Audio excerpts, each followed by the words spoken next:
munsi twazindutse dukora inama y'umugwi w'igihugu kugira ngo turabire hamwe aho duteje ikivi ku vyerekeye kurwanya ikiza coronavirus.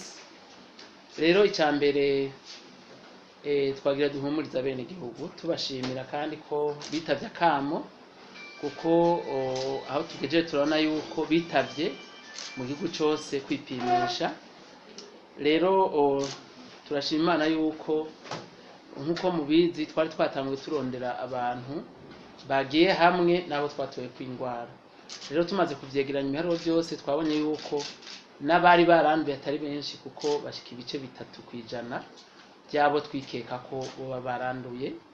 Kandi iciza nuko nkuko nawe babwiye ku munsi wa gatanu heze abo tumaze gushira ku miti ibice 76% bamaze gukira.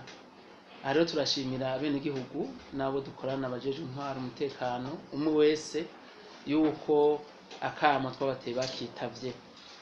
Hanyuma twagire kandi twibutse yuko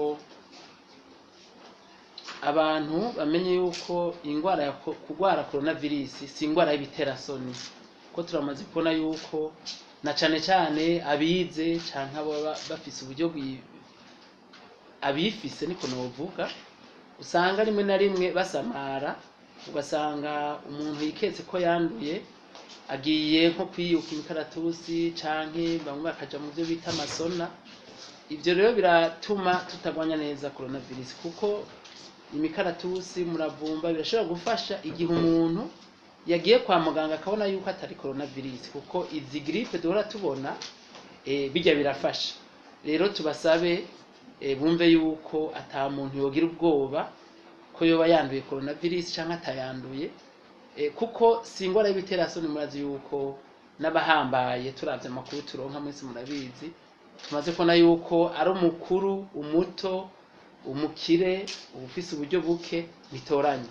Rero dufashanye kugira ngo umuntu abonye ikimenyetso agende aho bapima yitura ivuriro bamusuzume, kugira ngo ntahava aguma muhira canke ahantu baba yinyegeje, ico gihe bari kayanduza abandi, kandi bica biheza bikatwara uburyo bwinshi bwoza kurondera abo abayanduje. Ica gatatu twagira ngo tubashikirize, twasimwe turarabira hamwe ivyerekeye agafukamunwa, kuko twarabonye yuko mu buzi bumwe bumwe hariho abagiye bafata ingingo zijanye no kwambara agafukamunwa. Twagiye twibutse abene gihugu yuko kanabajejwe amabanga atandukanye yuko mu bisanzwe agafukamunwa iteko ryari ryatanzwe ryerekeye abari mu mabisi. Ntagire rero abantu basubira gufata ingingo izishanke ziriya. Ni vyiza gufasha kugwanya coronavirus, mugabo ntibacivuta bene gihugu kandi ntibasabe ivyo badashoboye. Rero bumve neza yuko agafukamunwa katekanijwe bajya bari muri bisi kuba begeranye cyane, ugasanga mbere niyo bisi bise ibiyo vyuguruka neza. Muga ahandi abantu nubu mushikiranganje umwagora y'abantu kurwanya sida tuma tubibutsa yuko ukaraba kenshi gashoboka n'amazi meza n'isabune, kwirinda kuramukanya duhana iminwe, duterana inkokora canke turwana mu nda, birafasha cyane kandi bizinafasha kugwanya izindi ngwara zituruka kw'isuku rike. Aho hose babona bati abene gihugu ntibokwakirwa batambaye agafukamunwa, ahubwo barabe yuko aho muri ivyo biro hariho amazi gukaraba n'isabune, hanyuma tworohereze abene gihugu bashobore kwitura inzego bitoreye bitabagoye. Kandi turazi neza yuko turi kumwe twese, twaba kumwe n'Imana, urugamba tuzorutsinda. Ikindi naco hariho abo ubona yuko boba bijijanye imitima bati kumbe aha ingingo vyiza boheza bakitura ubushikiranganje twabereka ibisabwa, kuko hajya n'agafukamunwa iyo kadakoreshejwe neza gatera izindi ngwara. Rero hariho n'amashure amwamwe, abayobozi mu mashure basanga habonetse nk'umwana umwe yanduye baciye baca kuja kugara ishure. Ivyo sivyo na buhoro buhoro. Twebwe turafise ubuhinga tubikorana ku buryo umuntu wese yoba afise ikibazo akamubakiye kugira afashe leta, afashe umugwi w'igihugu kurwanya coronavirus, yobaza mu bushikiranganji impanuro, mugabo tureke abantu babana bakora ibikorwa by'iterambere umwe wese ico ajejwe, kuko murazi neza yuko twabikoranye kuva umwaka utangura 2020 hari hagoye twaraharenganye, abantu rero botekana, kandi twabwiye yuko neza tumaze kubona yuko mu minsi iza tuzosubira kuba nkuko twari turi, ahubwo tugaca tubandanya turaba abinjira, ko nabo nyene baguma binjira baza mu gihugu abandi bagenda.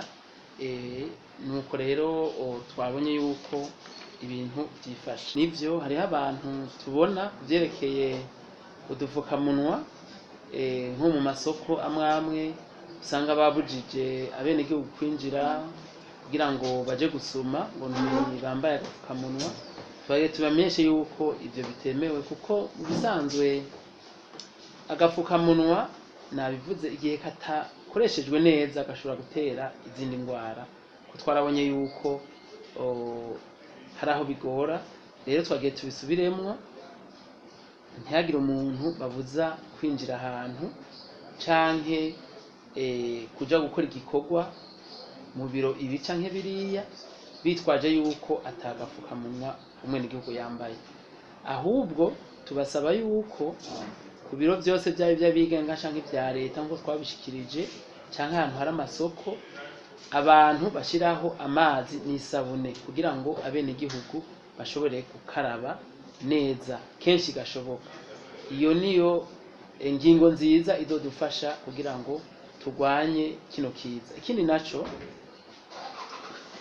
kenshi agafukamunwa abantu batezwa kumva, abo twebwe mu bushikiranganji bw'amagara y'abantu dushira imbere nibajya bakora kwa muganga, n'umuntu twiketse yuko yoba yanduye, kandi n'umuntu wese w'umwenegihugu ashobora kumva afise ibimenyetso by'inkorora, afise ibicurane, yokambara ahubwo akihutira kugenda kwivuriro rimwegereye kugira bamusuzume yuko yoba atanduye coronavirus. Basanze ari grippe nayo isanzwe bakamuha umuti nkuko byari bisanzwe.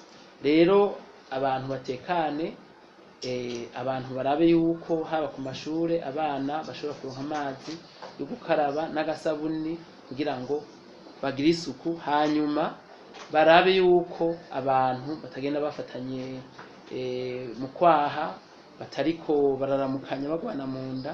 Ivyo nivyo bihambaye.